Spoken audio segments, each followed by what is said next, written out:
Hey there, and welcome to Southside Online. We are so glad you've joined us to spend this time together. In a year like this one, connecting with people hasn't been easy to do. So it's our desire to offer Southside Online as a digital path to make real-life connections. My name is Valerie, and I run a life coaching and training company. And this year, we've taken all of our training online, but amazingly, we've actually reached more people. You know, we use digital platforms to connect with others for work, with friends, and with family. And we at Southside love to connect with you in that way too. An easy way for you to connect with us right now is to follow us on social media, subscribe to our YouTube channel, and make us a part of your weekly routine. We also have some great socially distant in-person experiences for you and your family happening over the next few weeks that are a great way to connect with each other while still being responsible. Tonight, at our Newnan and Peachtree City campuses, we'll have a night of worship outside at 6 p.m. It will be a wonderful time together of singing and communion. And next Sunday at all of our campuses, we will have a mega awesome costume party. If you have a preschool or elementary aged kid, that's something you will not want to miss. Make sure to wear your costumes and come party with us. Mark those calendars to stay connected with us in the coming weeks.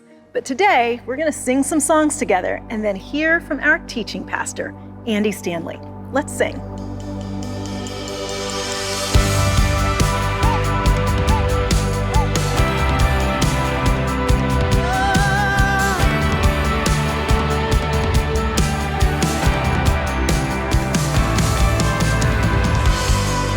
What was torn, you mend again. You redesign the tattered thread by thread. You took the broken and destroyed, and you rebuild. You made whole. Joy, begin to rise, and hope, begin to light the dark. Our God exchanges old for new. Yeah, dawn has conquered light, and death has lost the light, and now we are exchanging old for new. Yeah,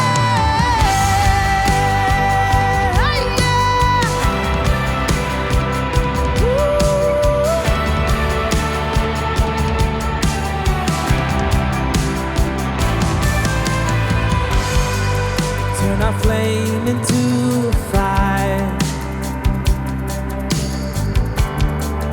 and we walk in the impossible. We take your love into the world. We let our light shine. We let it burn. Oh, joy, begin to rise, and hope, begin to light the dark.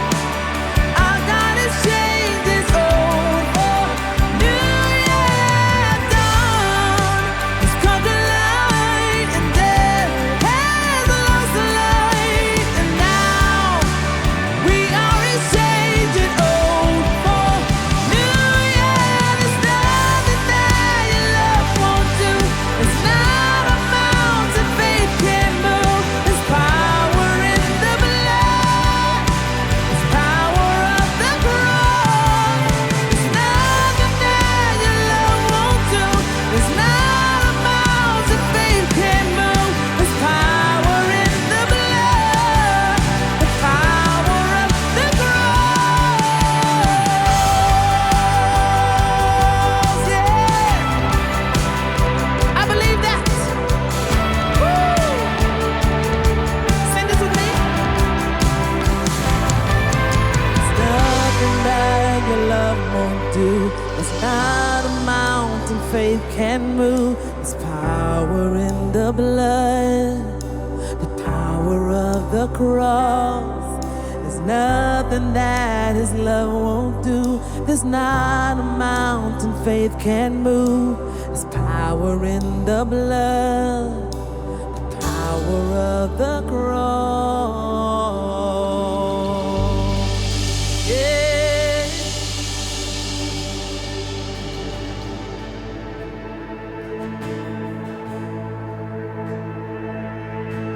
People come together, strangers, neighbors, our blood is one. Children of generations, of every nation, of kingdom come. So don't let your heart be troubled. Hold your head up high, don't fear no evil. Fix your eyes on this one truth: God is madly in love with you. So take courage, hold on, be strong. Remember where our help comes from.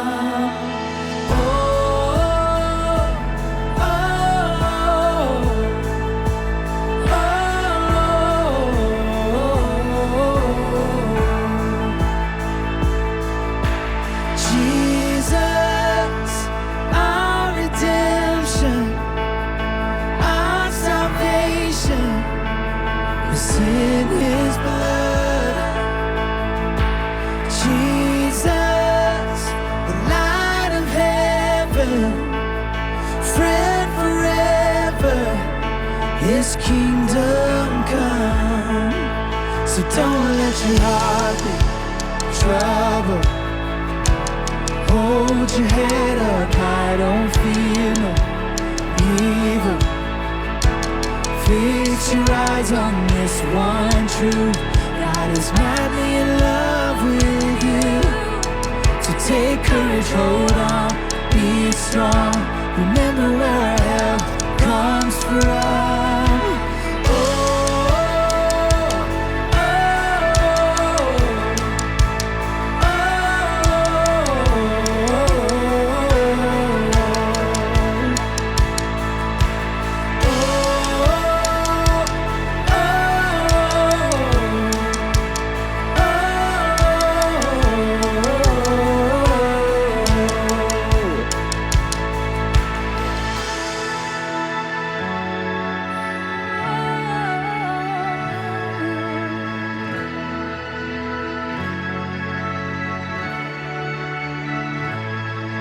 Swing wide, all you heavens, let the praise go up as the walls come down.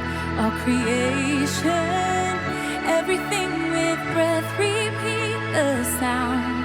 All his children, clean hands, pure hearts, good grace, good God. His name is Jesus. Oh. So swing wide, all you heavens, let the praise go up as the walls come down. All creation, everything with breath, repeat the sound.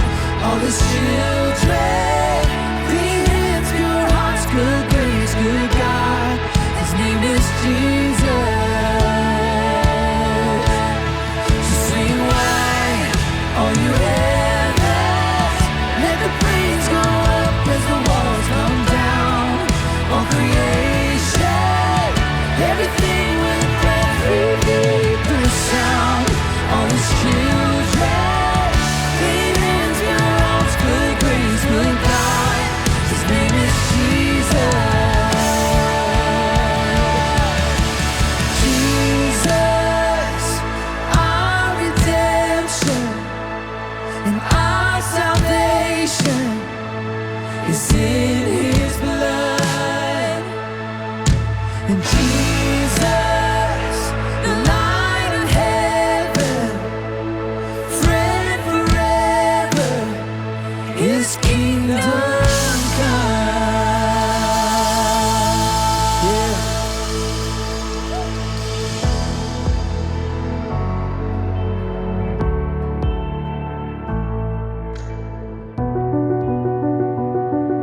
think if I've learned anything during 2020, it's that we all need each other.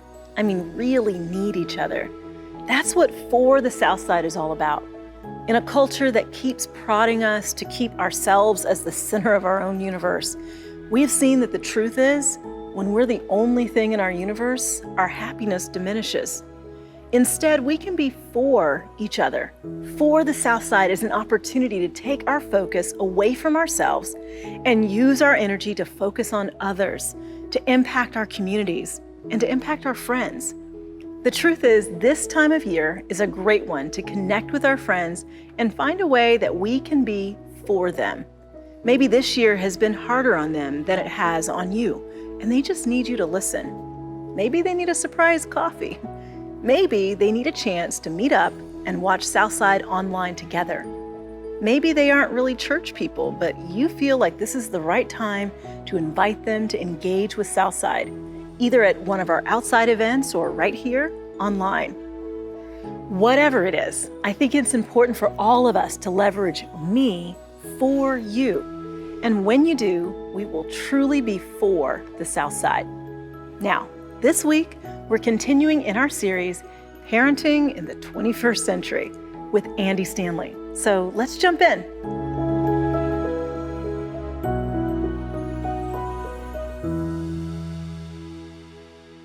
When our kids were young, we had 2 rules on our home, just 2. Honor your mother and don't tell a lie. Honor your mother and don't tell a lie. Now, having observed a lot of families, we concluded that if our kids honored Sandra and I honored Sandra, that they would probably honor me and hopefully they would honor each other.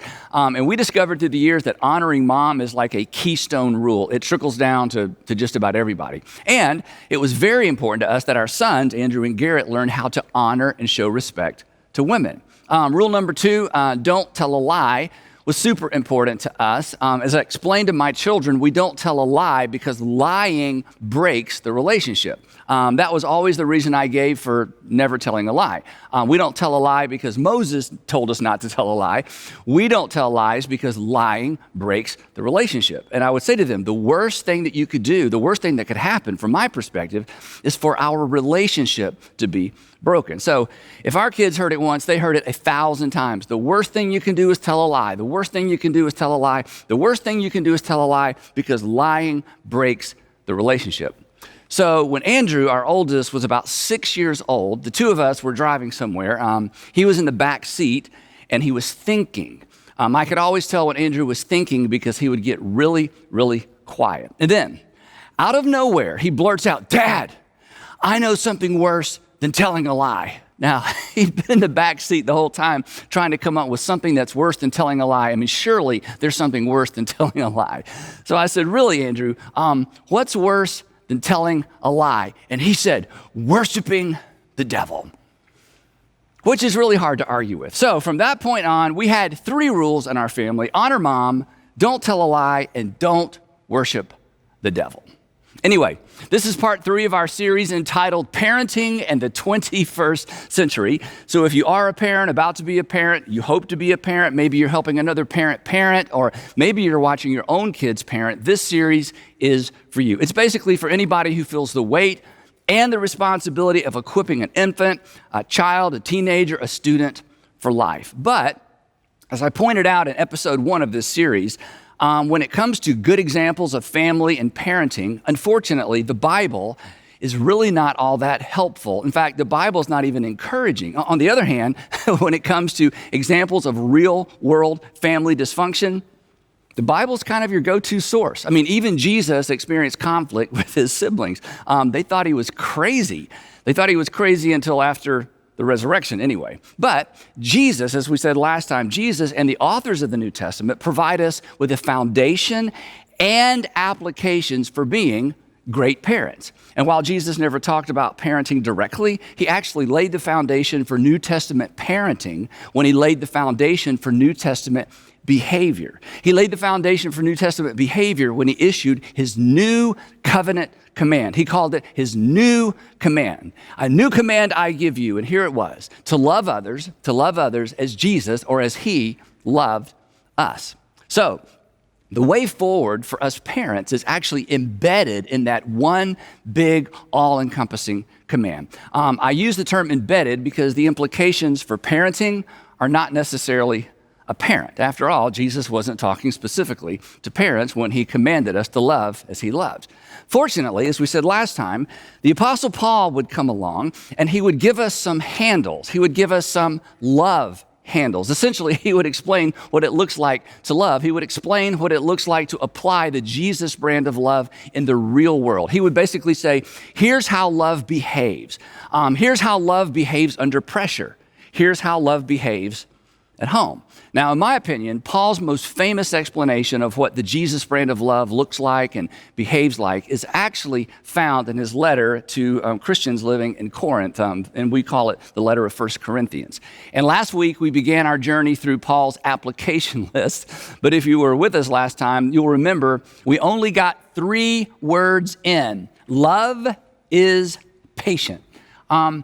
We got stuck there because, well, let's face it, oftentimes parenting falls apart right there with patience, right? But Paul has a lot more to say in this chapter that pertains directly to parenting. So here we go. Love is patient. Up next, love is kind. Now, the term kind sounds a little soft. It might even sound weak, but kindness is actually an expression of strength. In fact, unkindness is weakness. Unkindness is actually demonstrates a lack of self-control. If you are unkind, you have lost control of yourself. Something else is controlling you. Unkindness demonstrates a lack of self-awareness. Unkind people, they don't even know they're unkind. I've shared this definition with you before, but honestly, I think it's more relevant in a discussion on parenting than anywhere else. Kindness, this is so important. Kindness is choosing to loan someone your strength rather than reminding them of their weakness. It's loaning someone your strength rather than reminding them of their weakness. Now, parents, here's the thing. Your children already know where and when they failed. They do not need to be reminded, especially by you. Mom, your words weigh 100 pounds. And Dad, our words, they weigh 500 pounds. And I'm not sure why, but they just do.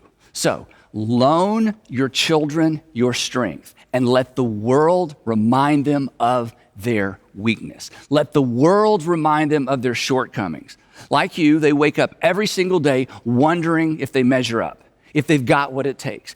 Every day the world they live in makes them doubt themselves. When they fail, when they fall short, when they don't measure up, when they mess up, find a way, this is so important, find a way to side with them, not against them. Loan them your strength.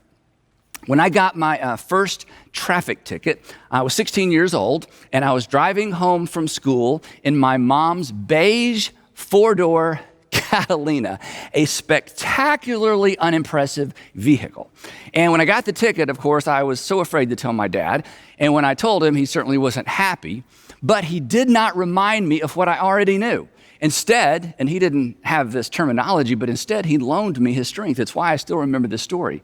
He didn't bail me out. If he had bailed me out, that would have been a reminder of my weakness. Hey, give me that ticket, son. I'll find out what you need to do. Implication being, Andy, you can't do anything right, including figure out how to handle a traffic ticket. Instead, he took the posture that I've tried to take with my kids. Essentially, his posture was this: oh no, oh no. Oh no. In fact, this is a great habit to get into whenever your kids get into trouble. Just, oh no, that's too bad. I'm so sorry you got a ticket. I held out the ticket and he didn't even take it out of my hand. He asked, so what's next? And of course, I didn't know. And he said, well, turn it over on the back. There's some instructions. And then he just left it to me to figure it out. He honored me by assuming I was smart enough to figure out and responsible enough to follow through. He sided with me, not against me. And I ended up going to court, and he went with me. I actually had to go before a judge, but I never doubted in the whole process that my dad was not only with me, my dad was for me. He loaned me his strength. Now, while I'm on this, and this is a big deal, this is why you should never, and some of you are going to disagree with this, but I'll just throw it out there anyway. This is why you should never announce a punishment ahead of time to your children. This is such a big deal. Never announce a punishment ahead of time. That's actually siding against your children. Here's what that communicates. Not only do you have the potential to mess up, I'm anticipating it. I'm prepared for it. Here's what's going to happen if you break the rule. So never announce a punishment ahead of time. Don't threaten. Just expect the best and then act shocked when they mess up. Oh no, I didn't see this coming. That's terrible. Now you're going to have to face the consequences. I hate that for you. Take their side and then honor them by allowing them to carry the full weight of the consequences. Again, we'll talk a little bit more about discipline later, and this will make a little more sense. But one more thing on this. As your kids get older and they mess up, break a rule, whatever, one of the first things they want to know is what? One of the first things they want to know is, what are you going to do? What's the punishment? Act unprepared. Say, I don't know. I am so surprised by this behavior. I just never thought you would, whatever it is they did, and leave them hanging. Now, when they're young, you got to be swift. You got to connect the dots. But once they're older, drag it out. And again, this will make more sense in just a few minutes. The point here is simply this. Side with them before you discipline them, because this is what God did for you. Think about it. If you're a Christian, a Jesus follower, while you were still a sinner, God said, what? You're a sinner? No. While you were still a sinner, Christ sided with you. He died for you. He loaned you his strength. He did for you what you could not do for yourself. So, quick question before we move on. What is your go-to response? What is your go-to response to weakness in your children? Think about this. What is your natural reaction? What is it you say? How do you respond? What is your go-to response when you sense weakness or failure in your children? Do you side with them? Or more specifically, do they feel as if you side with them? Or do you side and move against them? Love is patient. Love is kind. Moving on. Here's what Paul says next. Love does not envy. Love does not boast. And love is not proud. The reason I put these three together is because they communicate one very, very important idea, especially when it comes to parenting. Love allows the other person to shine. Love isn't threatened by someone else's success. Love fully celebrates. But here's something to consider. Here's what gets in the way of that with families. If you don't feel good about yourself, if you don't feel good about something about yourself, it is hard to let others feel good about themselves. If you don't feel good about yourself, it is very difficult to let others shine. It's very difficult to celebrate others. It's very difficult to allow others to feel good about themselves. You will find it hard to allow your children to feel good about themselves. And when I say that, you think, Andy, absolutely not. But I want you to think about this. If this is true of you, you will have a difficult time celebrating their successes without pointing out something they could have done better, should have done better, and should consider next time.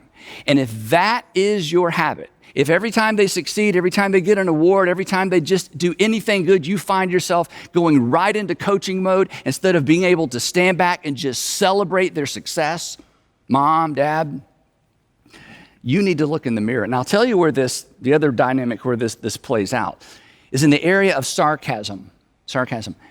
There is no place for sarcasm between a parent and a child. And generally, it's the parent that starts it, right? And this is true regardless of the age of your children. Just eliminate it. And here's why. Your words weigh too much. They cut too deep. And sarcasm is at best for peers, but you and your children are not peers. And here's the thing, especially dads, you'll always win the sarcasm contest. And love never tries to win. Besides, your sarcasm, it may actually be a reflection of your own insecurity. I was just kidding, I was just playing. Okay, those phrases are a waste of breath. The damage is done. It's unkind. Moving on. Now, the next term that the Apostle Paul introduces early on became and continues to be a centerpiece in our home. You'll find this next term at the center of every mutually satisfying relationship. When a family or a community or a company or a country embraces this one dynamic concept, honestly, it eliminates the need for countless rules, laws, and regulations. It's why we only had 2 standard rules in our home, and it's why Honor Mom was at the top of the list.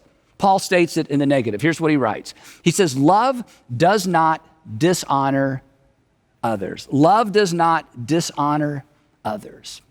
Honor. In the families that Sandra and I were most impressed with, there was a culture of mutual respect. They honored one another. I love this word. They deferred to each other. And there was no tolerance for dishonor, no tolerance for disrespect. None. Honest, intense communication, absolutely, but not disrespect. So the way we figured it, again, going back to what I said earlier, if I honored Sandra, and if I insisted the kids honored Sandra, it would set a tone for them to honor each other and ultimately me. And here's the thing, and here's why this is so important. Honor is superior to obedience. Honor is superior to obedience. If your goal raising your kids is simply obedience, you are selling your kids short. You are parenting to the lowest common denominator. In an environment of honor, there is virtually, again, no need for rules. Where there is a lack of honor, you can't have enough rules, right? You have to cover every eventuality. And if you don't have a culture of honor in your home, you know this, it's exhausting. It just becomes a game of catch me if you can. You said to be home by 9, but you didn't say 9 p.m., right? But it doesn't have to be that way. So don't aim for and don't settle for obedience. Again, obedience addresses the lowest common denominator. Obedience is really an answer to the question, what is the least I can do without getting into trouble, without suffering any consequences? Besides, you know this, obedience isn't at the heart of every mutually satisfying relationship, but honor always is. In fact, obedience isn't even a factor in a mutually satisfying relationship, but honor always is. Years ago, we had a foster child who was a teenager. She stayed with us a long time. And when she came to live with us, she was there probably a week, maybe a week and a half. And I'll never forget, she came downstairs, she sat at the kitchen counter and she looked at Sandra and me and she said, literally, what are the rules here? What are the rules here? Now, we knew her enough to know she wasn't asking us about the rules because she wanted to keep the rules. She was looking for a way to work around the rules, but you can't work around the rules until you know the rules. So she sat right down and she said, what are the rules? And I smiled. I said, well, that's not how we do it here. And I literally got a 3x5 card and I wrote the word honor on it and I slid it across the counter and I said, this is how we do it here. And she rolled her eyes and she went back upstairs because, like a lot of people, like our kids to some extent, she really wanted to know, how low can I go? She was looking for a loophole. She was looking for workarounds. But there are no loopholes and there are no workarounds with honor.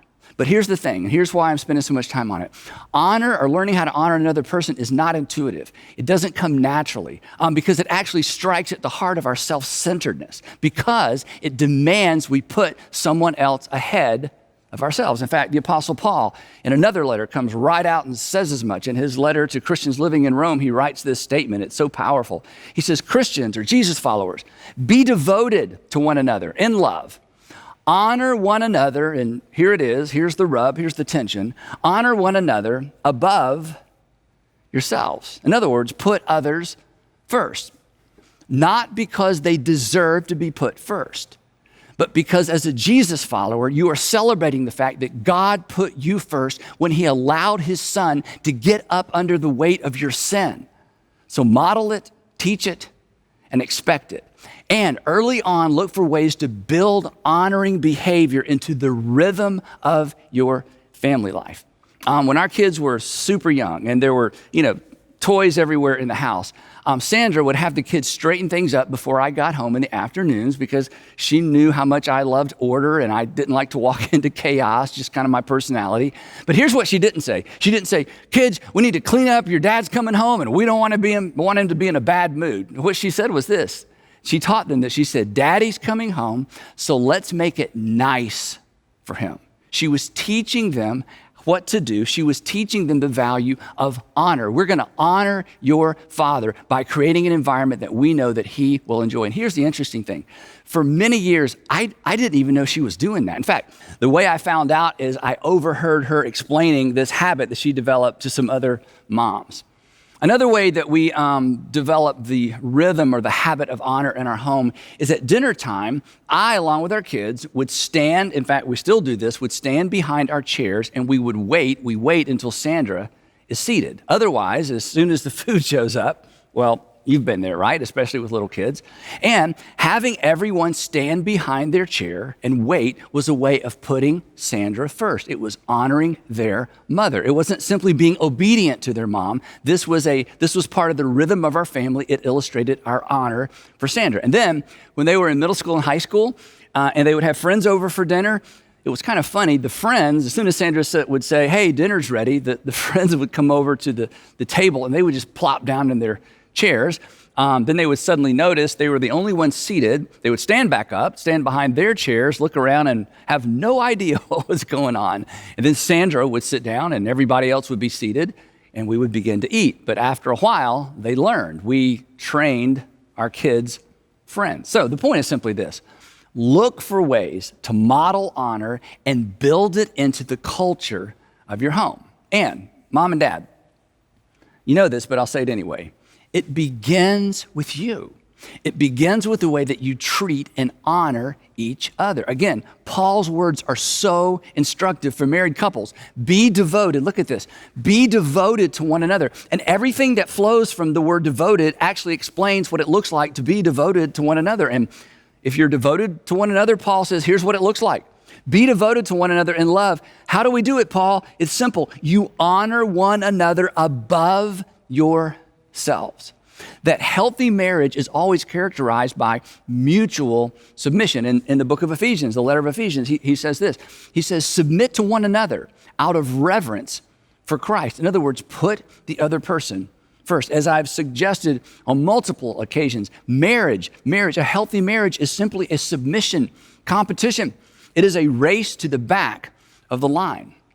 And you know this. Any other type of competition in marriage results in a winner and a loser. And if your spouse loses, you haven't really won anything. Now, we're going to continue with Paul's love handles next time. But before we wrap up, I want to get really practical. If you choose, and I hope you will, if you choose kindness and honor as centerpieces for your home, then any behavior that's dishonoring requires a response. It requires disciplining. Now, in our family, for us, dishonoring behavior was anything that we referred to as one of the 3 Ds. These were the 3 Ds: dishonesty, disrespect, and disobedience. Anytime there was dishonesty, disrespect, or disobedience, we disciplined for these 3 things. Now, childish behavior, that was different. We corrected for childish behavior because we have to teach our kids and coach our kids, but we disciplined for the 3 Ds. So if you choose kindness and honor as centerpieces for your family, then any behavior that's dishonoring requires discipline. You can't ignore it. Ignoring it rewards it. And what's rewarded is repeated. What's rewarded is repeated. So if you want to raise dishonest, disrespectful kids, just ignore it when you see it. That's really all it takes. Nature will take it from there. But if you don't want dishonest, disrespectful kids, you have to discipline for it. But here's the thing. For the discipline to be effective, not just scary and not just something to be avoided, for discipline to be effective, the discipline must directly address the fact that a relationship has been damaged. In other words, there has to be a correlation, and maybe a question will help explain this. If dishonoring behavior, think about it this way. If dishonoring behavior breaks or undermines a relationship, remember lying, I don't want you to lie because lying breaks the relationship. If dishonoring behavior breaks or undermines a relationship, what should the goal of your discipline be? I want you to think about this. If the fundamental problem with dishonesty and disrespect or disobedience is that it disrupts or undermines the relationship between you and your children, or maybe between your children and someone else, if the real issue, and it is, if the real issue is a break in trust, a break in the relationship, what should the goal of your discipline be? When we discipline our children, what should we be trying to accomplish? Now, again, I've been doing this a long time. I spent many, many years working with middle school and high school parents, and here's what I observe. For many parents, and I understand this, for many parents, there's not really a goal. But if there's not a goal in your discipline, then it's not really discipline. It's just punishment, because discipline makes a person better. This is why we all wish we were more disciplined. But punishment rarely makes anybody better. Punishment just makes people careful so they don't get caught next time. It doesn't make us better, but it certainly has the potential to make us bitter, right? And here's why, because the message of punishment is this: if you don't obey me, bad things will happen to you.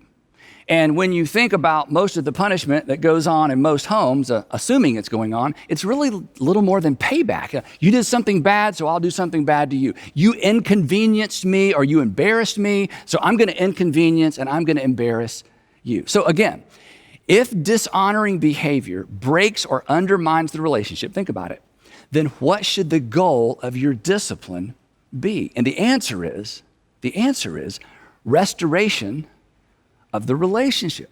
The goal of discipline is restoration of the relationship. If disobedience, disrespect, dishonesty damage the relationship with you or anyone else, the discipline should facilitate restoring the relationship. So here's the takeaway.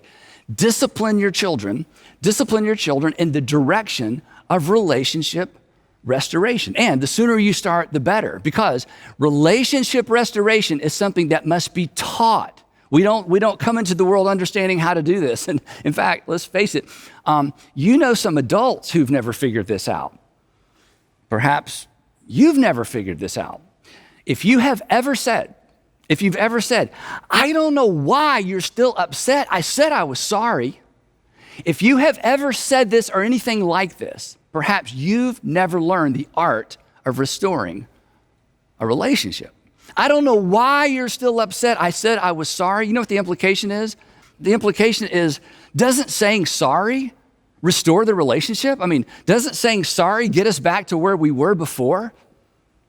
No. In fact, in some cases, simply saying you're sorry is insulting. It communicates, something must be wrong with you if you're still not okay after I said I was sorry. Now, the fact that so many parents don't understand this explains, honestly, I think why so many parents are so ineffective with their discipline. They punish. It's just a standalone event. There's no goal and there's no lasting outcome, and nobody is better and nobody is better off. And I think, too, it's why there's such little creativity in parental discipline. Parents just take things away. Maybe this is your habit. They put their kids in timeout. When they're older, they just put them on restriction and ground them. None of which has anything to do with restoring a broken relationship. Jimmy mouthed off to me, so I took his PlayStation away for a week. Really? Well, how's the relationship going? Well, he hates me.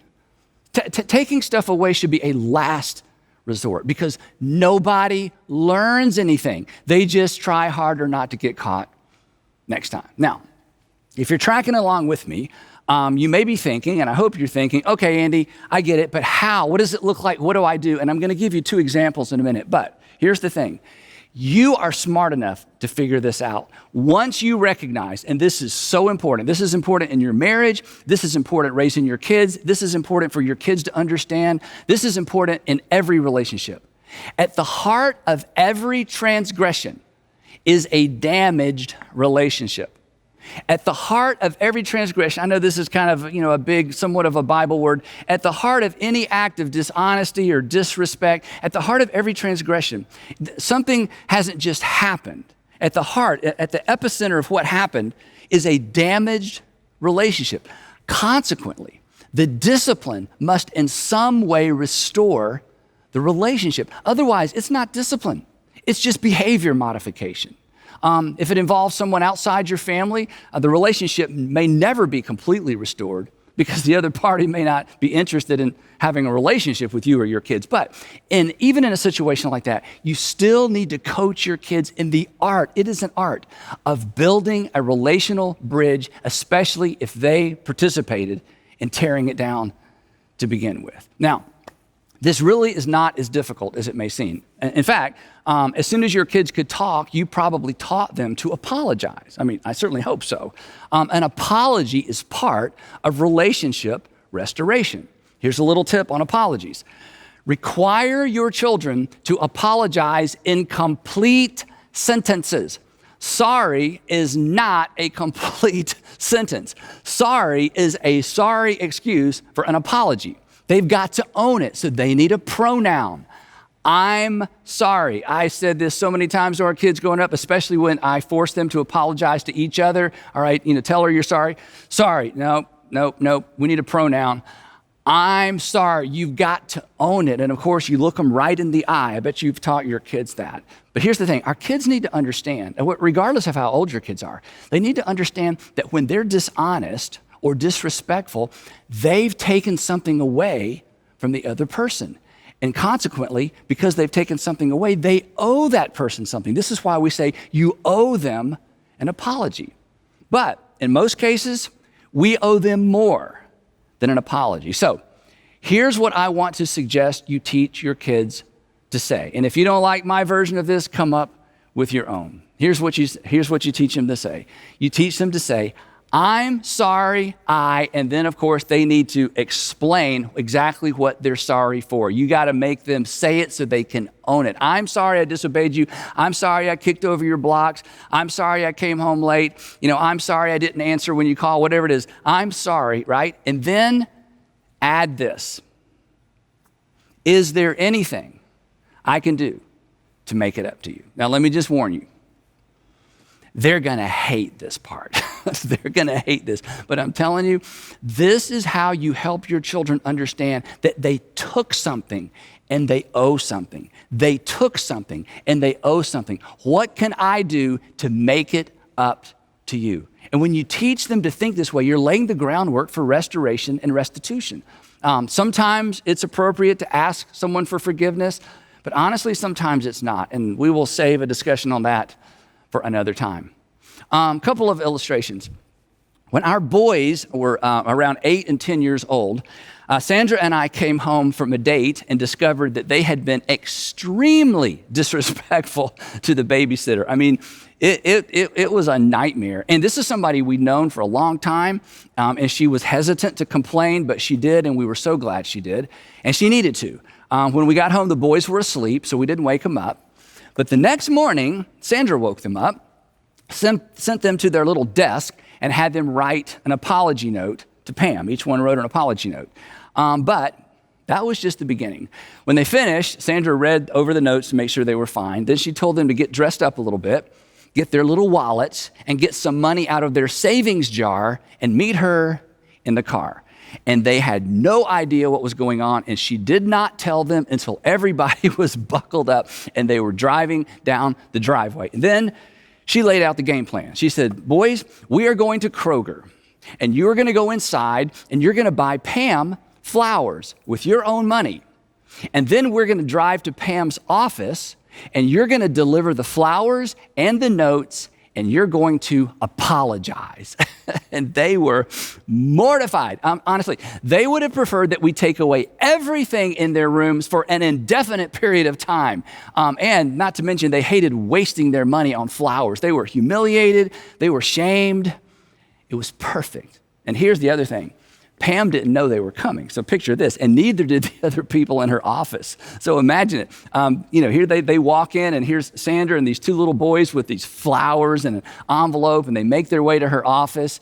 And of course, she was in tears, and Sandra was standing behind them. They rehearsed in the car exactly what they're going to say. They're not just going to say sorry. They're going to say, I'm sorry. And then they are going to elaborate on exactly what they were sorry for. It was wonderful. It was terrible. It was perfect. But when all was said and done, and when all was said and paid for, the relationship was restored. Sandra disciplined them in the direction of relationship restoration. Now, granted, because I know what some of you moms are thinking, that took a lot of time. Of course it did. It was time consuming. It required some creativity, but it was discipline. It wasn't just punishment. It was a means to an end. They were better for it. Years later, the boys are old enough to drive, and one of our sons was extremely disrespectful to Sandra. Remember rule number 1, honor your mother. I wasn't there when it happened, but when I found out, I was furious. I was so mad, but I knew, he's 16 years old, just, taking stuff away, that's not gonna accomplish anything. It doesn't restore anything.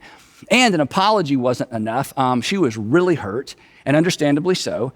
This required something big, and this required something memorable. So, after I calmed down, and earlier in this message, I said, don't rush to creating a judgment, don't rush to creating a discipline, because sometimes you need time. And the reason we're not creative is because we rush. So I gave it some time.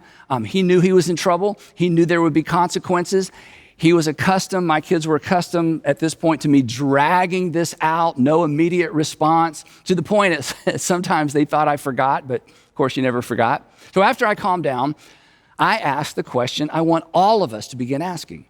How do I discipline toward restoration? And according to Sandra, what I came up with was my finest parenting moment. I required him to ask his mother out and take his mother out on a date. He would ask her out, he would drive, he would choose the restaurant, it would be somewhere nice, and he would pay for dinner. And he looked at me and he said, "Are you kidding?" And I said, "No." And honestly, I think he was probably tempted to just hand me his keys, but I would not have accepted them. So he took Sandra to dinner, and you can imagine what happened. They talked, they reconnected. I didn't have to ask him to apologize. It happened naturally. And Sandra would tell you, it is one of her most cherished memories. So, you can do this. And you know where I got all this? It's at the center of our faith. For all have sinned and broken their relationship with God. And what did God do? Punish us? No, he didn't have to, because you'll discover this eventually. Sin has a built-in wage. Sin has a built-in payment plan. All sins come prepackaged with a punishment, a consequence. So instead, what did God do? He made the first move to restore us. And then he sent us out into our broken world to restore our broken relationships. The relationships we broke, the ones that we broke through our dishonesty and our disrespect. The relationships we damaged through our impatience and our unkindness, our dishonoring responses and behavior. And he's given us the responsibility of teaching our children how to restore their broken relationships as well.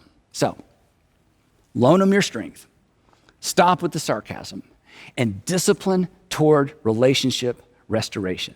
That's good parenting, and that's what your Heavenly Father did for you. And we will pick it up right there next time in part 4 of parenting in the 21st century.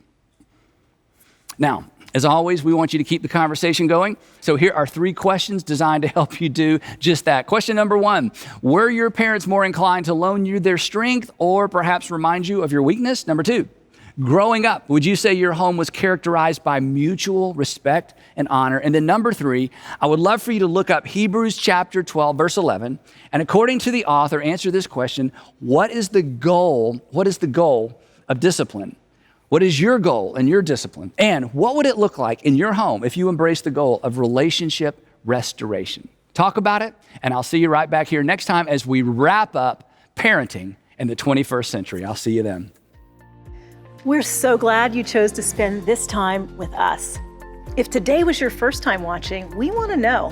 Please go to southside.org and click the Stay Connected button to hear from one of our staff members about all the ways you can engage with us here at Southside. You can also visit our website to stay in the know about all the events happening throughout the month. Have a great week, and we'll see you next time.